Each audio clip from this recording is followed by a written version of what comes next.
ry havana malalo amin'ny tompo dia mbola hoapitonao amintsika rehetra trano no fahasoavana sy ny fiadanana avy amin'andriamanitra ray sy jesosy Kristy amintsika. Amen.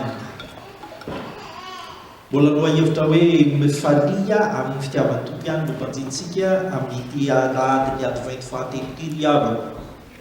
Ary mazava ho azy fa tena ao anatin'ny fiomanana ny krismasy tanteraka isika, samy efa miomana ny andray izany fifaliana lehibe izany dia ny avian'i Jesosy mpamonjy ilay Emmanuel monina amintsika ao amin'ny fotoanany krismasy.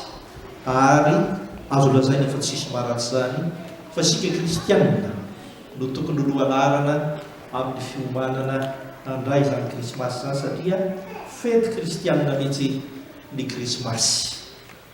Izao rehefa niavako no tiako ambara aminao, mety samy manany fomba anomanana an'izany krismasy zany.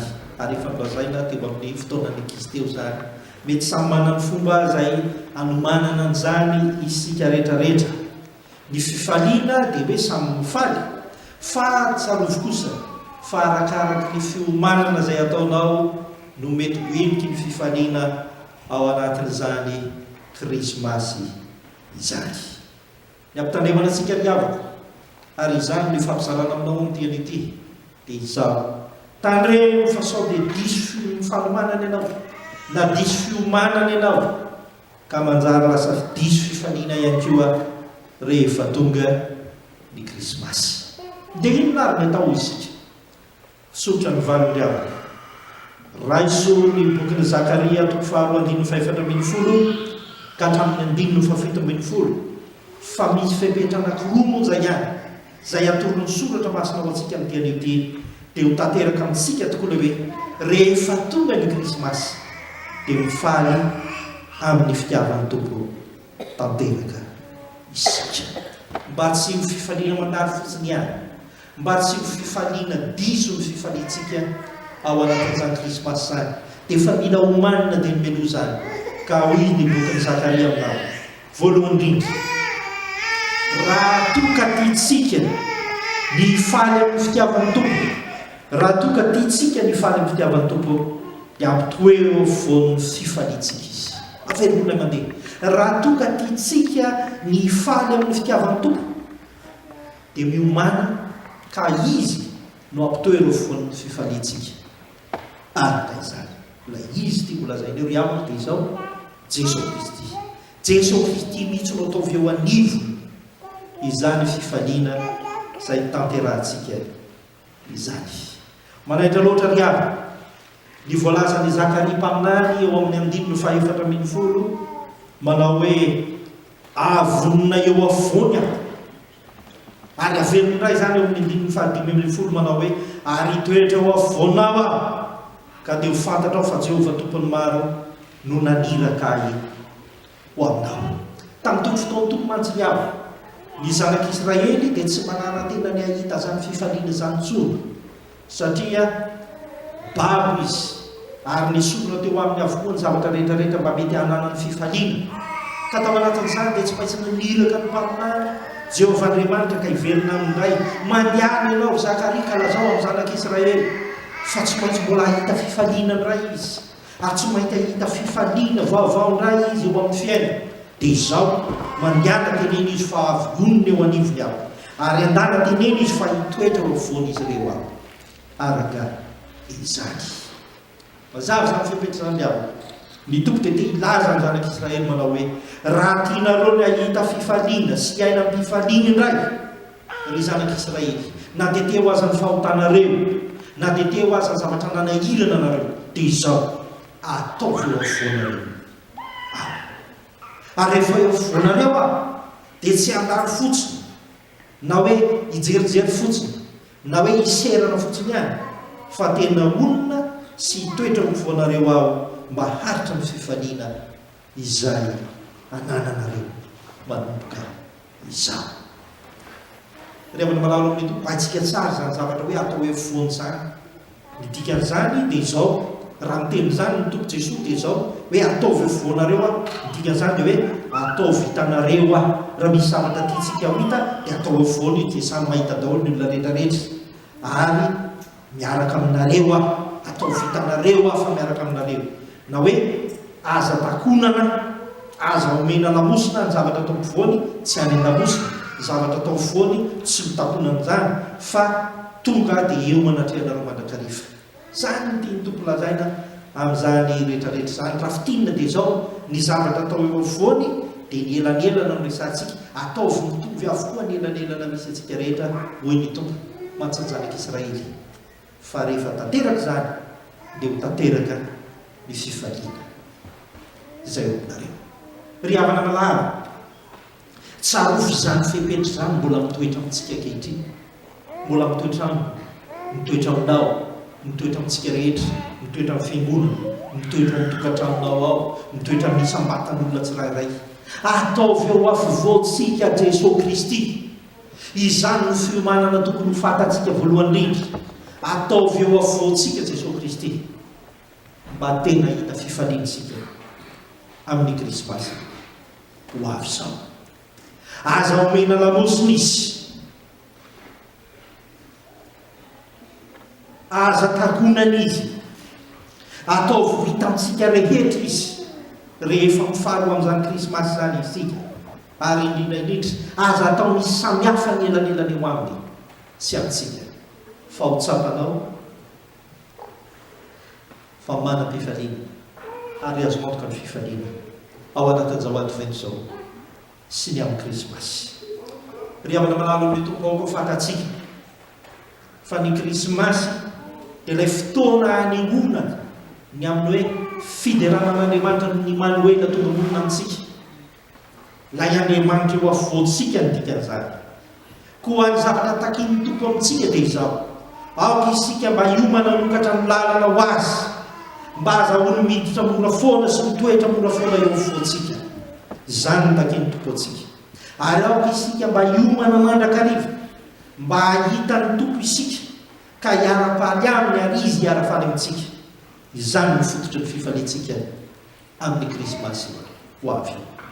Izany no tompontsika manao hoe samy miomana, samy manatanteraka an'izany. Ireny hafalian'ny ankizy manatanteraka an'izany Krismasy zany, ary ka ty fa tsy fetin'ny ankizy fotsiny fety Krismasy, fa fetintsika rehetra araka ny voalazako mbelibeny izay mba tokony hiomanantsika rehetra ho amin'izany antsoa. Indraindray dia misy ny diso famanana ry havana, mba miomana ihany izy tsisy maharatsy an'izany, fa tsy ampy izany fiomanana izany.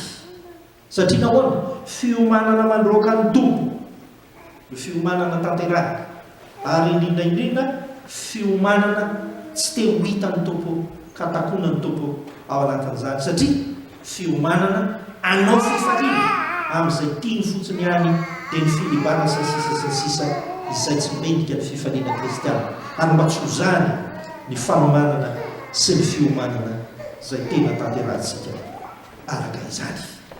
Iteny mampalahelo amin'ny koa ny hafa, ary mino fa tsy isan'izany isika, fa andeha hitaona ny hafa isika ao anatin'izany. Ao anatin'ny fifaliana tahaka an'ireny dia efa samy manomana azy avy ny tsirairay, fa saingy ity misy isika kristianina tsy mahatanty ny fahanarabiana na ny fahanenjehana na ny fahanesona ataon'ny hafa ka dia miezaka manala ny tompo, tsy hanatrika ny fety ataosika. Misy amintsika notenen'ny olona mba ny ray ity dia andao atao an'izao, mba ny ray io avy ve andao atao an'izao. Tsy zany, fa ny andro ray izay nomeny ny tompo antsika fifaliana ao anatin'ny Krismasy dia tady fa tena miantoka ny fifaliana ao mandritra ny taona, manampahatonga ny Krismasy manaraka indray. Hoy Jesosy Kristy tompo, raha nitory teny tao an-tendrombohitra ao amin'ny Mateo 5:1-7 sy ny faraka 10. Sambatra izay enjehina noho ny fahamarina, fa aza ny fanjakan'ny lanitra. Sambatra nareo raha ratsy ny olona sy enjehiny ary asiany izay teny ratsy rehetra hitenena ny lainganareo noho ny amiko. Ny dikan'izany dia izao, na misy manenjika isika fa manomana ny kristianina, na misy amintsika no hitenenan'ny olona ratsy satria hoe manomana fety kristianina tsika raha manao izany fety kristianina izany, dia aza kivy amin'izany fa mahasambatra antsika izany, satria izany fahasambaran'izany no kendren'ny tompo amintsika, anatrehantsika ny tena fety kristianina maro dia ny Krismasy.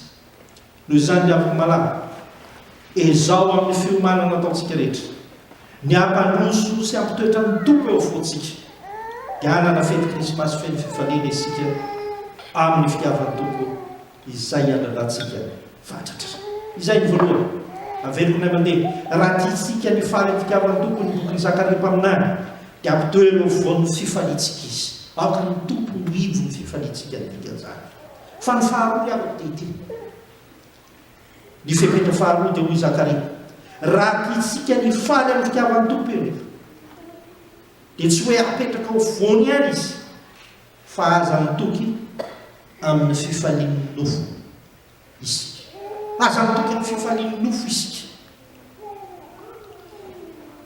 dia afaka malala amin'ny tompo isan'ny mahazatra atsika ny olombelona ny tompo lazaina amin'izany na kristianina izy na tsy kristianina na inona finoana na inona finoany na inona renany na inona fananany na inona fahaizana na inona faharipahalalana na inona toerana misy azy na aiza na aiza izy eto amin'izao tontolo izao ka mahatsara hoe fety ny krismasy dia tsy afa-misaraka amin'izany ny fanomanana ny fividianana akanjo ny fanomanana ny sakafo mba ho tsara sy miavaka mahazatra sy sisa sy sisa tsy misy maharatsy izany ary tsy mandà zany velively ny tompo fa ny tompo dia mampirisika antsika ary mangatahany mba vita asiana tanteraka an'izany sika videkanjo vita manomana sakafo sy sisa sy sisa satria isika no tompo ny fety ary isika tena rariny sitsatra manatanteraka an'izany rehetrarehetra zany fa said izao kosa ny boky ny Zakaria mpaminany dia mamepetra antsika mafy mba tsy ho ivelany fotsiny any mahakasika ny fitakan'izany ny fiomanana ataontsika fa mba misy hafa tsy maintsy ataontsika ao hoy ny andiny fafito ambin'ny folo amin'ny boky ny Zakaria izay nivakina tamintsika teo ny toko faharoa manginy ao anatrehan'i Jehova ary nofo rehetra fa ny fo avy amin'ny fitoerany masina izy dikan'izany ry afaka dia izao aoka tsy hisy ny feo fieritreretan'ny olona aoka tsy ny fomba fisainan'ny olombelona amin'ny maha olombelona zay lazaina hoe nofo rehetrarehetra no entina manana ny krismasy sy hibakiona sy ny fanomanana an'izany krismasy zany fa aoka kosa ny feo amin'ny Jehova satria ny fo tamin'ny fitoerany masina izy raha vato zavatra hafa ny filaza azy dia izao hoy Jehova Andriamanitra tamin'ny zanak'Israely aoka tsy ny fihevitryolombelona ny fototry ny fifalianareo Israely fa ny feo dia izao Jehova tompony maro dia havana malala amin'ny tompo tsy zavatra saroko zany tsy zavatra manahirana zany afaka mifampidinika isika afaka mifampiresaka isika ao anatin'ny fanomanana krismasy fa ny fevitr'Andriamanitra la efa mampitsindro sahady fifaliana ao antsika izay ny tokony hoentsika izay ny zava-dehibe matetika isika ry ao dia roboka amin'ny fikasan'olombelona rehefa manomana ny fety ho iaho ary adinosika ny feon'ny tompo izay manoro lalana antsika amin'ny marina mba azahoantsika izany fifaliana izany Jesosy Kristy tena nampitandraka antsika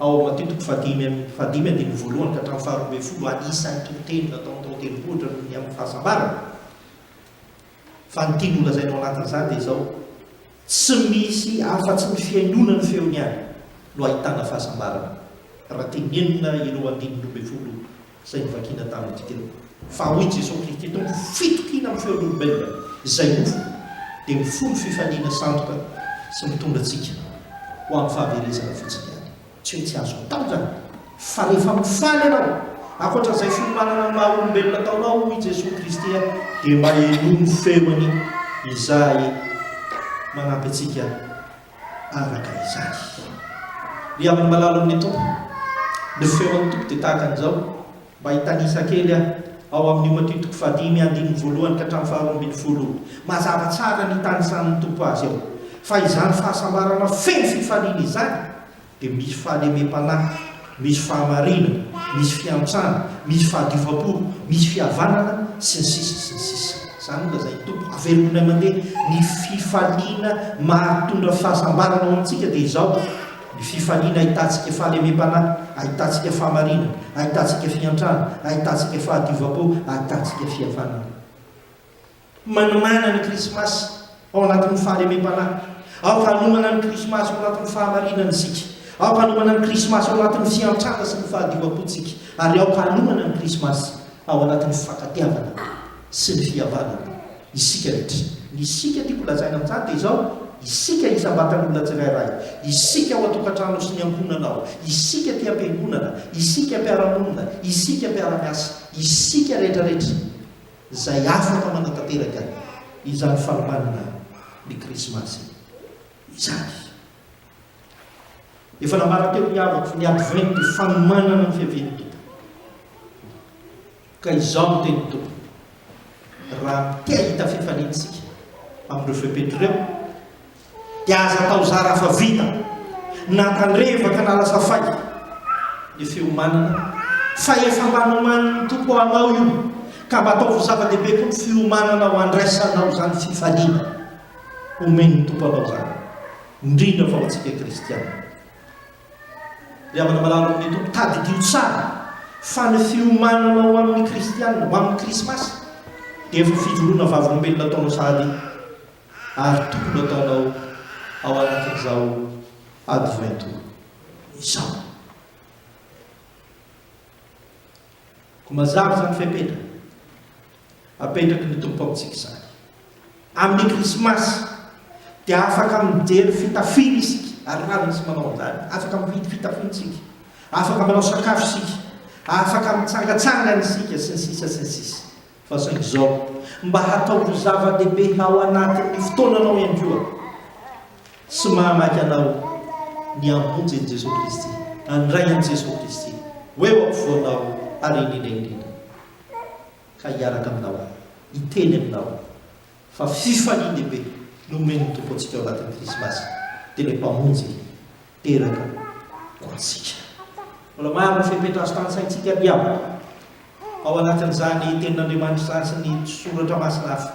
Fa raha ny amin'ity an'io ity dia inona sy antenaina fa anisan'ny zava-dehibe anankiray izay tokony hanomanantsika fatratra ny fahatongavan'izany krismasy zany, ireo fepetra nomeny soratra masina antsika ireo dia izao: raha tiatsika ny anana fifaliana marina sy mahitsy manatrehan'ny Tompo, dia izao miezaha mampandroso azy ary ampitoery eo fontsika izy. Raha tiatsika ny anana fifaliana amin'ny fitiavan'ny Tompo amin'izao fetiny krismasy izao, dia izao aza mitoky amin'ny fifaliana olombelona, ny fifaliana novo fa mieno kosa ny feon'ny Tompo araka izany. Amen.